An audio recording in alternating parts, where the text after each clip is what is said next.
Hi friends, ఏంటి ఎలా ఉంది వెహికల్ తీసిన వాళ్ళందరి పరిస్థితి ఎలా దారుణంగా ఉండిపోయినాయి. కిరాయిలు బాగున్నాయా?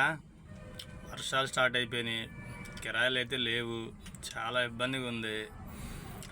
ఏదోలా ఈ 2 నెలలు 3 నెలలు కింద కష్టపడితే మళ్ళీ వచ్చే సంవత్సరం దాకా తిప్పగలుగుతాం బళ్ళు. వర్షాలు వచ్చేసి కిరాయిలు లేక చాలా ఇబ్బంది పడుతున్నారు, అందరూ చెప్పుకోలేకపోతున్నారు ఎవరికోళ్ళే. అసలుకే మార్కెట్ డౌను, అసలుకే దరిద్రంగా ఉంది మార్కెట్. దాని తగ్గట్టు ఇంక వర్షాలు. ఇప్పుడు నేనైతే సరైన కిరాయి తోలి వాళ్ళకి 15 రోజులు ఏంటి వాళ్ళకి 13 రోజులు వాళ్ళకి సరైన కిరాయి లేదు. కిస్తీ చూస్తుంటే ఈఎంఐ చూస్తుంటే ఫస్ట్ తారీఖు వచ్చేస్తుంది, డబ్బులు ఏమి లేవు. పరిస్థితి దారుణంగా ఉంది, చెప్పుకోలేకపోతున్నాం అందరికీ.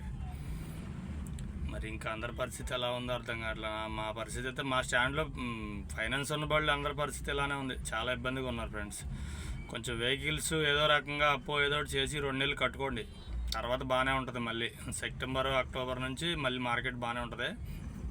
కొంచెం ఏదో రకంగా ఓపెన్ చేసుకొని 2 నెలలు జాగ్రత్త తిప్పుకోండి బళ్ళు. లేదనుకొని ఫైనాన్స్ ఈఎంఐలు పెండింగ్ పెట్టుకుంటే వరకు చాలా ఇబ్బంది పడతాం. ముందు ఏదో రకంగా కట్టేసుకోండి. Okay friends, okay bye.